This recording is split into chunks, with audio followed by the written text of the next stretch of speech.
El punto de vista de la cámara. Angulaciones. Fundamentos del lenguaje audiovisual. Cuarta parte.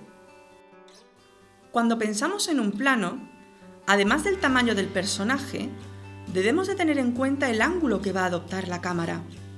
Por ejemplo, hacerlo por debajo de la mirada de nuestro protagonista o por encima de la misma supone no solo crear imágenes distintas, sino también planos con significados muy diferentes. Vamos a conocer las angulaciones básicas de una cámara para poder controlar mejor qué decimos con nuestros encuadres. Los ejes.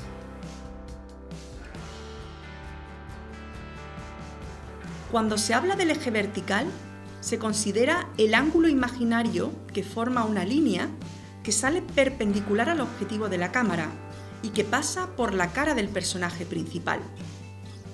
Por el contrario, cuando el eje rodea al personaje en paralelo al suelo, hablamos de eje horizontal. Las posiciones en los ejes son combinables entre sí. Elijamos la posición que elijamos, no haremos una simple elección poética, sino que estaremos interviniendo en la narración. Veamos con detalle cada una de las posiciones de la cámara según el eje. Eje vertical. Con la angulación normal estamos a la altura de la mirada del personaje. Es una posición que favorece el contacto entre espectador y actor, por la perfecta correspondencia en el nivel visual. Por sí mismo no proporciona ningún valor expresivo especial, aparte del que aporten los demás elementos sintácticos utilizados, es decir, el tipo de escala de plano, los colores dominantes, etc. Denota una situación de normalidad. Con un picado estamos en una angulación alta, por encima de la línea de mirada del personaje, de manera que la cámara realiza un encuadramiento desde arriba hacia abajo. Esta elección aporta sensación de fuerza al espectador y añade un fuerte valor expresivo a la imagen. Denota inferioridad, debilidad, sumisión del personaje. En este caso, con un contrapicado, estamos en una angulación baja.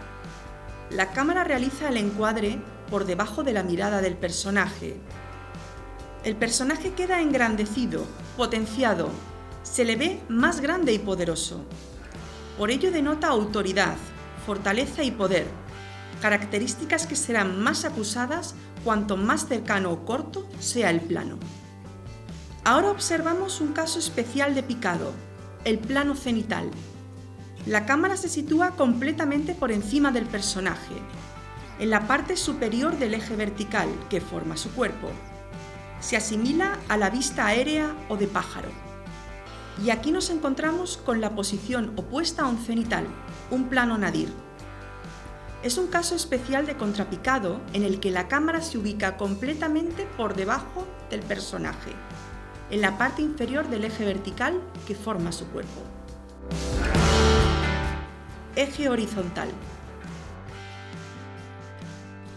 Cuando hablamos de angulación frontal, la cámara se sitúa frente al personaje. Es una posición que favorece el contacto entre espectador y actor, porque éste le mira directamente. Transmite normalidad, aunque su valor semántico puede depender del contexto en el que se sitúe, de manera que puede ser también un plano subjetivo de otro personaje. Se emplea para expresar sentimientos. Con una angulación lateral estamos situados a uno de los lados del personaje, de manera que aparece de perfil. Por sí mismo no es una posición con un valor expresivo concreto, depende de la narración y de los planos que le anteceden y siguen. Por ejemplo, puede tratarse del plano subjetivo de otro personaje que mira al sujeto. Con una angulación trasera, estamos situados a la espalda del personaje, opuestos a la posición frontal. Desde aquí transmitimos inquietud, espera o tensión al espectador. La posición semiperfil o 3/4 nos permite elegir el ángulo de toma dentro de un arco que se extiende desde la posición frontal a la de perfil, a ambos lados del personaje. Transmite equilibrio, veracidad y realismo al espectador. La posición escorzo ya la hemos visto en el capítulo anterior. Con la cámara situada en un ángulo delimitado por las posiciones de perfil y contra, se emplea habitualmente en los contraplanos de conversaciones para mantener en campo al interlocutor, del cual se muestra parte de la espalda u hombros desde atrás. En cualquiera de las posiciones descritas hasta ahora, la cámara puede rotar hasta perder el equilibrio sobre la horizontal. En este caso estamos ante un plano aberrante, con el que se transmite desequilibrio físico o psicológico. Un caso especial de plano aberrante es el plano holandés, el cual se presenta cuando la inclinación de la cámara alcanza los 45 grados. La sensación que llega al espectador es la misma del ángulo aberrante, aunque habitualmente más acentuada en su transmisión de desequilibrio psicológico o físico.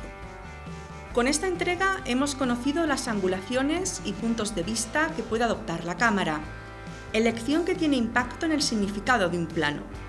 En la quinta y última parte de Fundamentos del lenguaje audiovisual conoceremos la tercera variable en la confección de un plano, la tipología de movimientos de cámara que pueden llevarse a término y que dotan de gran expresividad a una producción audiovisual.